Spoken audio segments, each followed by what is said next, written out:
आज शेतामध्ये ना खूप मोठं काम केलं. पहा मेहनतीचं फळ काय असतं ते. तर ना शेतामध्ये ना सगळी साफसफाई करायची होती म्हणून ना आम्ही सगळेजण गेलो होतो. संध्याकाळचे 4-5 वाजले होते. तर पहा किती छान असं ना सगळं शेतात साफसफाई केली. असं काही लावायचं म्हटलं ना तर शेतामध्ये ना अशी साफसफाई करूनच आम्ही लावत असतो. तर ना छोटे मोठे दगड सगळीकडं नाशी ना ट्रॅक्टरने वरती आलेले ते. चला म्हटलं सगळं साफसफाई करून घ्यावी. तर पल्लवी आरवसुद्धा होते एका बाजूला मातीमध्ये खेळत होते. तर असं काही लावायचं म्हटलं ना तर आम्ही नेहमी असंच साफ करत असतो. असं काही म्हणजे साफ केलं ना तर कुठली पण गोष्ट आपण लावली ना व्यवस्थित येत असते.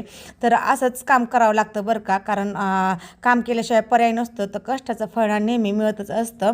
तर असं आपण कुठलंच काम ना आईच्या पोटात शिकलेलं नसतं बरं का. आपण हातात घ्यायचं काम आणि ते करायला लागायचं आपोआप येत असतं.